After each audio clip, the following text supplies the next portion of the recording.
Hey folks, Len Testa here. Today's show with Jim Hill is about concepts for a Muppet-themed restaurant that never got built. And it's part of our Unbuilt Disney Talks that we've started posting over at disneydish.bandcamp.com.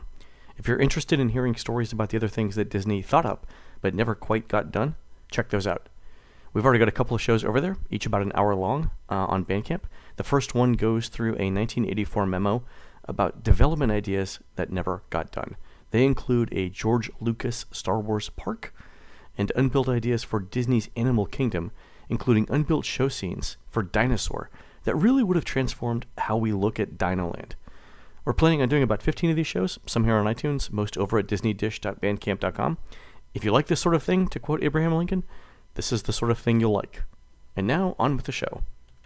Welcome back to another edition of the Disney Dish Podcast with Jim Hill. It's me, Len Testa, and this is a show for some time in late 2016. Jim, I've lost track of the dates because I blame daylight savings time and our crazy travel schedule. There's a Stephen Wright joke that I love. He walked into a diner that had a sign that said, "You can have breakfast anytime." So he ordered French toast during the American Revolution. Speaking of time, are you watching Westworld? Yes, so multiple timelines? Is that the new theory? That, The idea that there might be multiple timelines and that neither of them are present day is blowing my mind. But anyway, it's a subject for another time. There we go.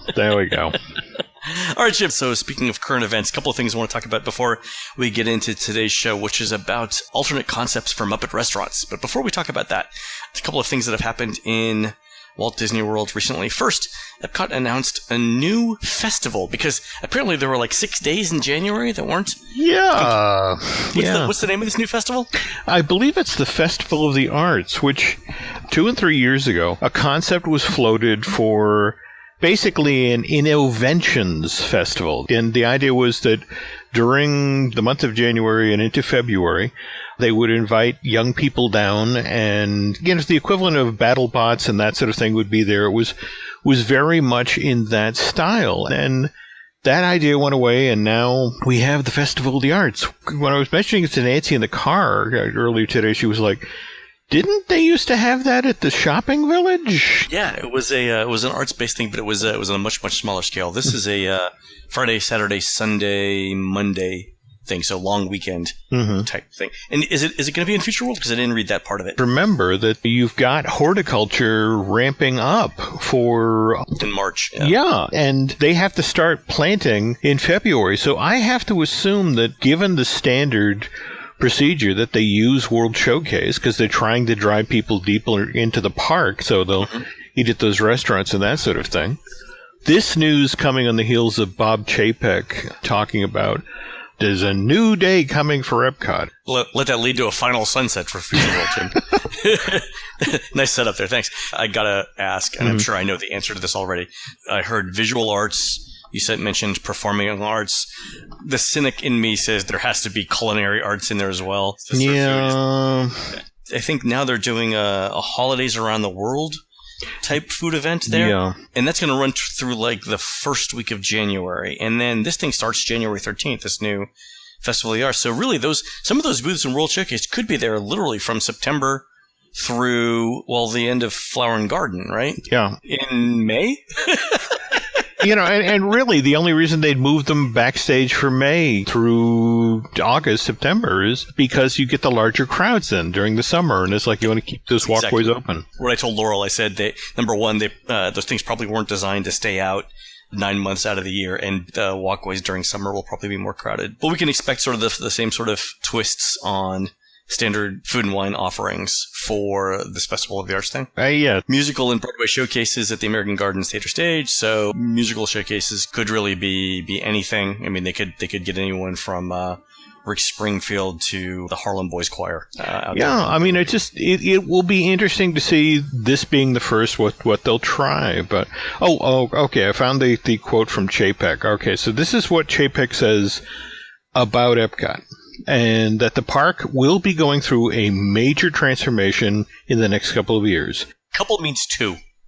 Well, 3 depending on what lifestyle you're into, but go ahead. Okay, my understanding is that they're looking to get started within the next year or two, and that there will be major attraction every year past the 50th, that they're going to try to have the 3 or 4 of the biggest chunks in place in time for Disney World's 50th anniversary in 2021. I will say right now, if they can do one large new attraction in Epcot per year between now and 2021, I will donate $1,000 to Bob Chapek's charity of choice.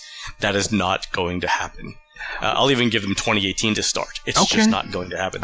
They don't move very fast. Now remember, this is Disney, so an attraction of size. I mean, we could be talking a double wide, food booth. Plan. Does retheming? Well, even retheming Maelstrom took them a year. Yeah, I know. Does an Innovations booth count as a major attraction or an attraction of size? But here's the part I know is going to concern you. This is how he describes the transformation the park's about to undergo. More Disney, timeless, relevant, and family-friendly, but while maintaining the original vision of this science and discovery park.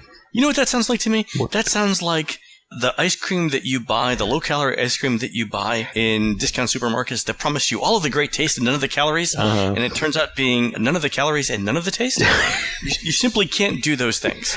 Well, you cannot simply put all of those words that Bob said into the original vision of Epcot. It means Epcot has to change. And we've said this before on parks. There has to be a way to explain the difference between what you get in each of the parks in terms of entertainment. So, like, for example, what's the difference between Toy Story Mania in Hollywood Studios and the attractions you get in Magic Kingdom?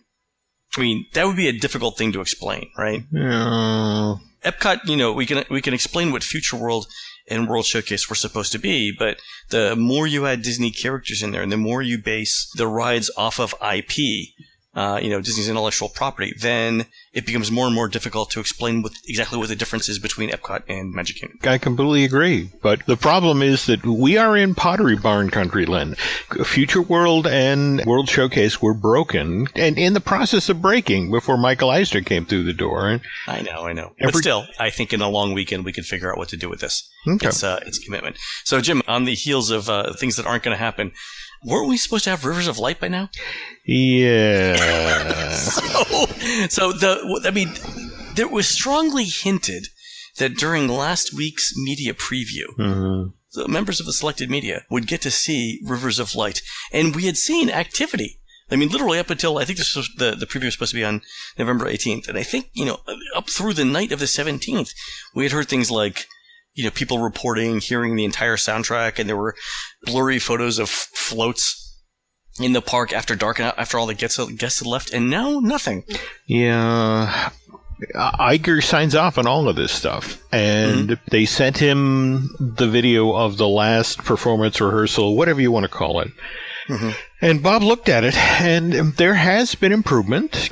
In the end, it's just like, look, it's not a strong enough show to stand on its own. Evidently, the plan now is that Rivers of Light will, in fact, debut in the summer of 2017 as part of the opening of Avatar.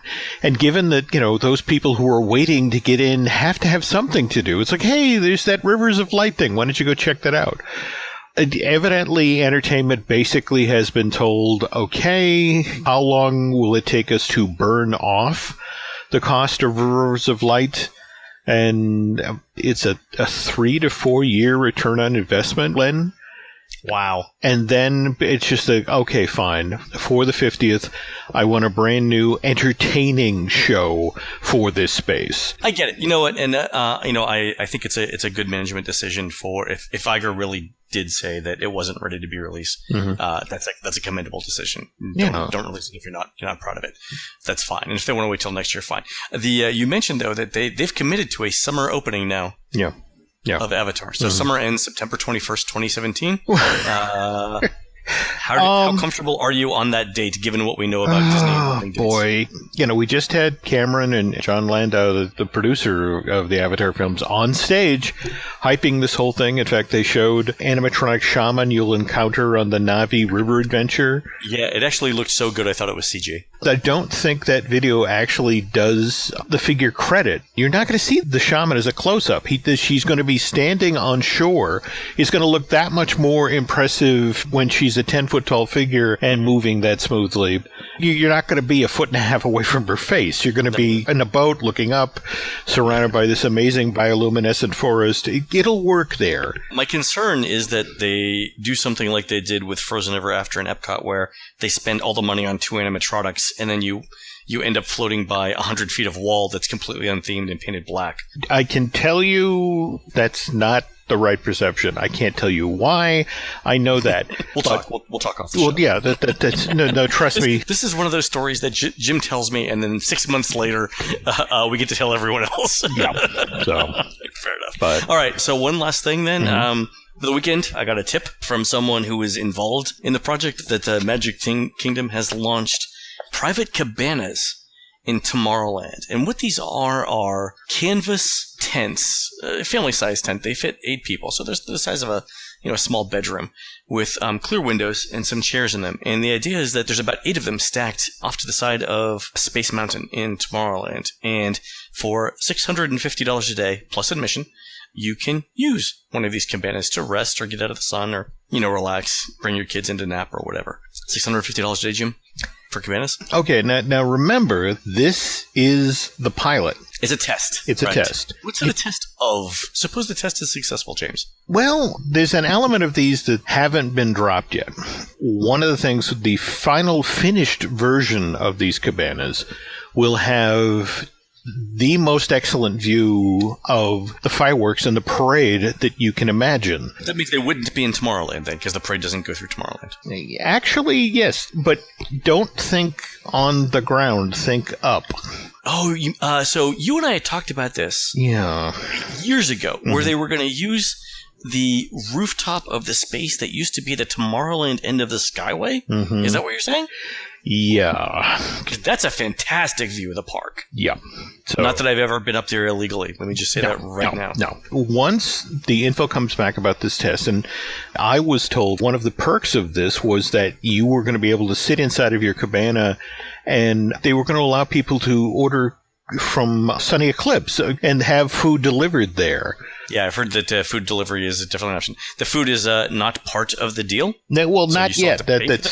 Now it's ice cream bars and cold drinks and that sort of thing. But the food is not included in the price. I mean, you're paying extra for the food being delivered. My understanding is at one point they were talking about setting up a ring of them on the roof of the Tomorrowland Terrace.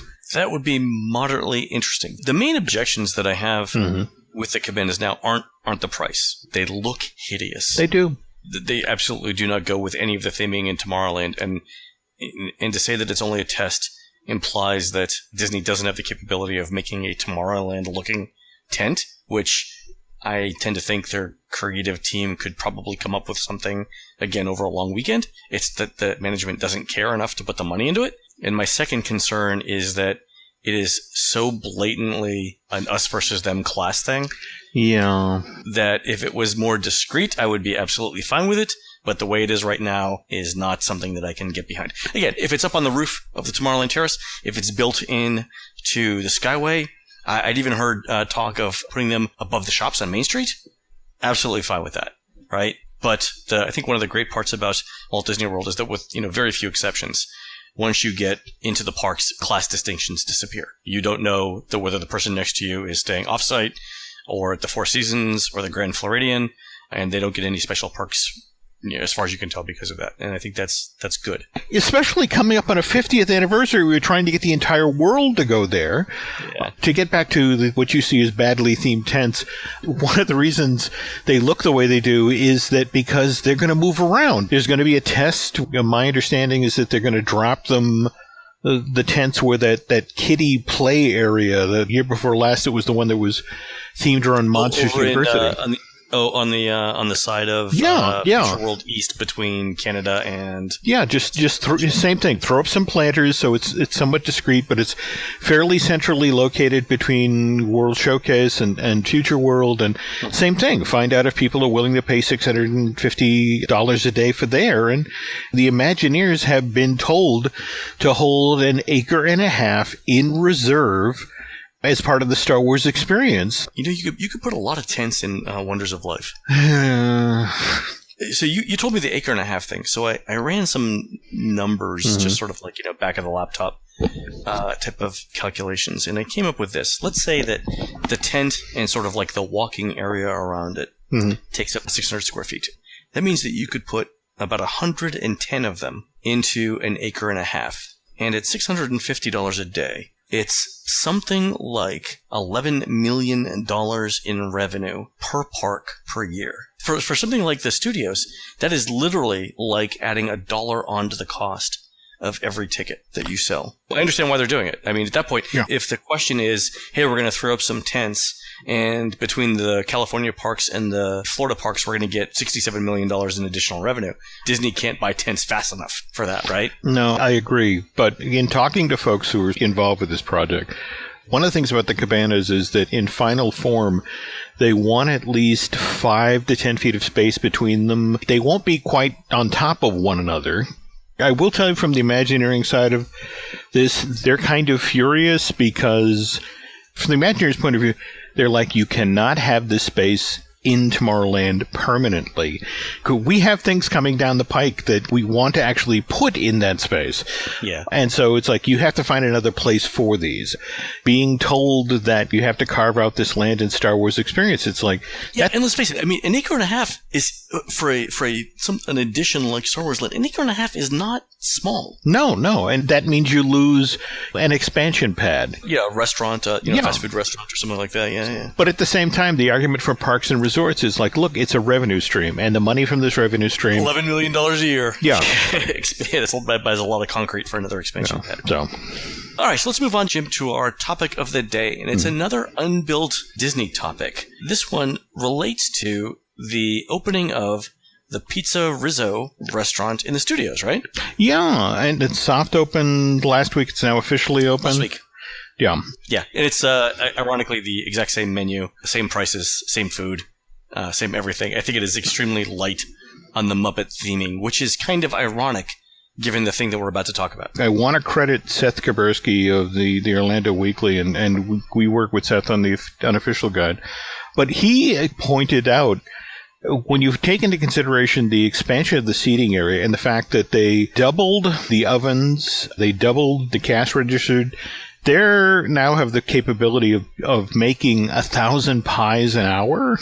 Seth basically put it together that what this really is all about is they knew out ahead of the opening of Star Wars Experience and Toy Story Land that the quick service meal needs, especially toward the back of the park, were going to get crazy. And so the opportunity to expand the seating, to increase the amount of food this place could produce out ahead of that opening. And you got to throw some Muppet theming in there. Not a whole lot, because that really wasn't the priority. The priority was to have this tool in place. So in 18 months to 2 years, when Star Wars Experience is doing land office business and... Wait, so Jim, you think that Star Wars Land is going to be open by late November 2018? Again, I'm willing to take these bets. The teams, when they finish working on Avatar, the entire construction team just sort of pivots and goes over to the studios. But that's middle of next year. That gives them 15 months. Star Wars Land? I mean, Coruscant wasn't built in a day, James. No, I get that. I do. You're going to see over the next 6 months or so the horizontal work, the electrical, the conduit, that sort of thing. And the support walls and all the facilities will start to go vertical starting in January. All right. I admire your faith in their abilities to get this done, we'll say. So Pizza Rizzo now open, rat-themed Muppets restaurant in the studios. But there are other concepts for Muppet restaurants floating around. And this is one that we found over at the Buzz Price Archives at the University of Central Florida. Yeah, the thing that Len's about to talk about was something that Disney proposed in 97. So this idea, all right, is for a Muppet restaurant involves Kermit. Sort of one of the main characters of the Muppet. This one's dated 97. Yeah. So the memo with this one concept is in Buzz Price's archives. We'll read to you some of Buzz's handwritten notes on it. So it's the story and the theming concept for the restaurant. The first concept was called The Swamp. And again, this is a Kermit-themed restaurant.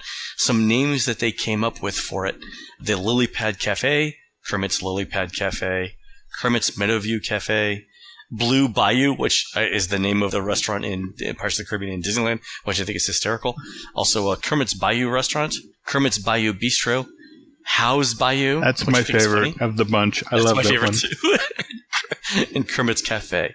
And for the storyline, they say, in the tradition of celebrity-owned restaurants, Kermit and the rest of the Muppets have opened their own, and in doing so, replicated a little piece of Kermit's home swamp. It's a down-home type of place where everybody feels comfortable. The food is Cajun-influenced / seafood / Southeastern with funny drinks at the bar. And I don't know if the rest of the memo describes what funny drinks at the bar might be. But Jim, can you imagine a Muppets-themed bar? Would be the greatest. We'd all be alcoholics. Yeah. We would all be in rehab. All right. Interior art direction says there are several possible approaches for the interior, and they list them. A Mississippi Delta shack, made to look as if it were constructed from old wood boards. It has a tin roof, which occasionally gets, quote, rained on. That's interesting. And is built in the middle of swampy trees with Spanish moss that grows through the roof. Or the Old Mill. Tables and chairs appear to be carved from wood logs. Perhaps patrons are encouraged to carve their initials into the furniture, or maybe not. I love that parenthetical inside. or maybe we don't give the patrons whittling knives.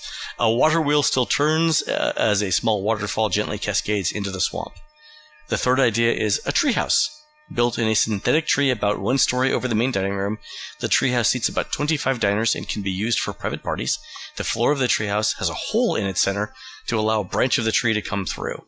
In any of these approaches, all of the chairs appear to be carved out of wood logs. The tables are giant lily pads. So what do you think about the interior art direction, Jim? The notion of basically you got to sit inside of a Muppety-themed world, especially with this swamp ambience. I love it. You have to understand, this is 97. They're talking about building this. Now, in August of 1996, they had just opened the Rainforest Cafe with the volcano at the shopping village. That's exactly when I'm reading through the interior art direction. That's exactly what I'm thinking. Is that a couple of these ideas, like the Mississippi Delta Shack, sound a lot like Rainforest Cafe. Well, supposedly what the Imagineers wanted to do is they recognized that by opening Rainforest at the shopping village, suddenly they had this lopsided shopping retail dining district that everyone wanted to be over at sort of the Rainforest side. And we are almost a decade into the life of the Pleasure Island, and they were already realizing that they were having problems. And it was just this sort of notion of, well, could we maybe take one of the restaurants out of the inventory? Remember, Fireworks Factory was right down there by the water. Yep. It was within the proximity of the Empress Lily.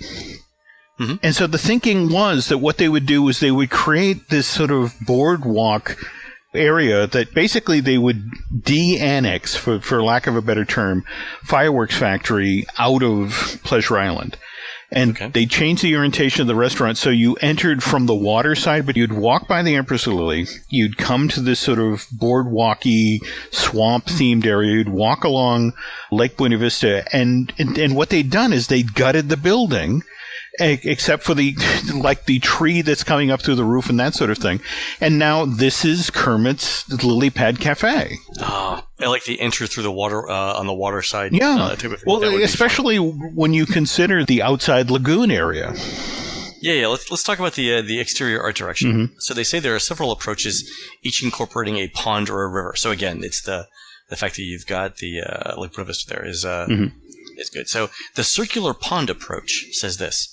A circular pond surrounds a swampy island in the center. Large fan boats holding some of the patrons circle the island. In the center of the island, is a large willow tree. Its leaves are a canopy over all of the fan boats. The sky is an artificial blue sky in the tradition of the Lowe's Paradise Theater. Perhaps Muppet-shaped constellations, i.e. hidden Kermits, are seen in the sky. Another approach is the river approach. At the dock on the river, rat-captained crawfishing boats.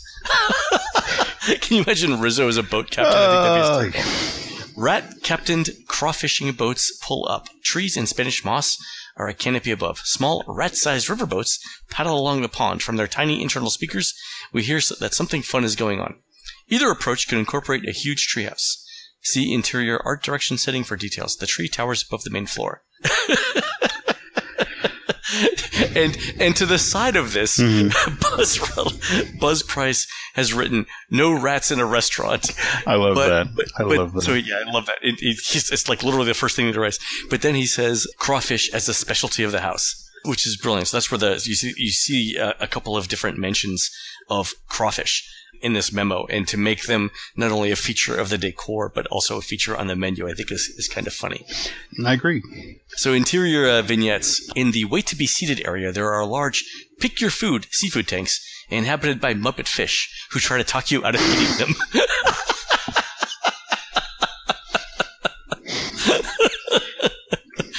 The fan boats circle the island as diners go from dawn to dusk in the swamp during their dining experience. So that's sort of like what they do with a rotating thing over a garden grill in Epcot, right? Mm-hmm, mm-hmm. There are buzzing beehives and crickets are heard throughout the restaurant. Fiber optic fireflies can be seen, and diners can hear Crocodile Rock, a quartet of singing animatronic crocodiles semi-submerged in water. Rats run the crawfish boats and small tours launch in the water. Muppet animals, birds, opossums, etc. are seen in the tree branches overhead. In one out-of-the-way area, there is a dark cave for the kids to explore. There are stalactites and stalagmites, and in one very dark corner we hear a sleeping bear. Occasionally his eyes open. We only see his eyes in the darkness. Perhaps there is a small animatronic or video show on the rat-sized riverboat that cycles through every 20 minutes. The bridge across the river might even be a drawbridge that raises so the riverboat can pass. Off to the side, we see the kitchen shack. Windows into the kitchen shack are masked video monitors revealing the Muppets cooking. So there's your idea. A river goes through the dining area, a bridge crosses the river. A rat-sized riverboat paddles its way down the river. We hear a show going on inside the boat. So that's another way where you could do Muppets cooking. I tend to think that the Electric Mayhem Band doing the cooking would be funny. It kind of breaks my heart that they got this far along. And they sacrificed a movie to do this. You can see, though, it could be so much more than a movie because you can add so much more detail into it. And you can do like a phase 1 and a phase 2 and a phase 3 a restaurant where you keep adding complexity in. It's tough to do that with a movie.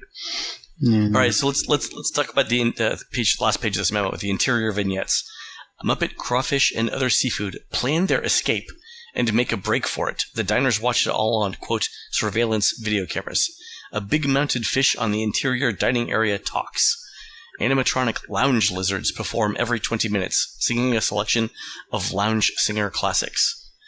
Projected shadow images on the translucent glass looking into the kitchen show Swedish chef speaking Cajun Swedish, dealing with kitchen staff, and Miss Piggy complaining about sausage in the etouffee. The Woodpecker Percussion Jamboree, a simple animatronic woodpecker, set of woodpeckers, put on their own version of Stomp every 15 to 20 minutes by picking on the tree branch that comes up through a hole in the floor. The rats deliver food from the kitchen via small tramway on a cable. So that's the same idea that you talked about before, right, Jim? Well, this is Eisner who wants his Muppet restaurant. And Buzz writes no. Just a simple no next to this paragraph. So perhaps simple animatronic rats do the pulling of the clothesline-type cord. A bell is rung in the kitchen. When a new batch of food is going up the line, all the diners can watch the food. Perhaps a well-planned disaster happens every 45 minutes with a rat or a server getting food in the face or dropping something. All right, so Buzz said no to that idea. The Big Weenie. So the big attraction is they note that there are a lot of possibilities here. One is on the interior, a gumbo cooker in the center of the room. Looks like a big furnace or pressure cooker. It steams and sputters and creaks with audio cues warning of the pressure building with sound effects, lighting cues. The cooker explodes in a small, fun Dancing Waters fountain show with rats and crawfish on top of the contraption. Again with the rats. Mm-hmm. On the outside, water begins to bubble. Rat boats race by and a big Muppet crocodile, and or Bertha Crawmummy. Ross, Bertha Crawmummy is what I'm going to get tattooed on my arm. Rises out of the swamp and belches while a large barge chugs by with rat and crawfish band playing on the bayou. Or there's a big tree in the center of the island, or in the center of the exterior area if we don't do an island. It's alive with simple animatronics, owls and squirrels, as well as tiny speakers for ambient noise and sprinklers to drip dew on the patrons. The big weenie show is the sunrise and sunset that occurs at regular intervals. As either of those things happen, the creatures in and around the tree start to make music, either by making noises on their own or tapping. The result is a woodsy symphony celebrating the beauty of nature. We might do something with, quote, dancing waters. That's a common theme in Disney stuff. Only in our version, the water is being spit by some kind of swamp creature or fish. That's definitely the Muppet take on it. There we go. And then the last paragraph of the memo says, every hour or so, there's a big cookout concert, a live, and they actually put in parentheses here, real people. Jug band entertains the customers. This could be costume characters of non-core Muppets that play to a pre-recorded track, or it could be live talent. The MC for the concert is Kermit, the frog, who either is seen on a hidden video monitor in the kitchen shack, or as a silhouette through a scrim-covered window in the treehouse. Okay. That's the concept for the Muppet restaurant. So there's a date on this memo, right? Yeah, it's October 8th of 1997. Okay. Here's the sad part of the story. By May of 1998, this facility, the fireworks factory, where they envisioned building this, was now in the hands of the Levies, the folks who do own Portobello Yacht Club and Fulton's Crab House. Basically, it came down to, do we want to spend our own money to build a restaurant themed around a set of characters whose last movie didn't make money? Mm-hmm. Or do we want to just let a lessee come in, spend their money for a restaurant to freshen up Pleasure Island and hope that that will create a big enough draw that there will be balance between the shopping village and Pleasure Island? And in the end, that's what happened. And they not only lost this concept, but they lost the movie.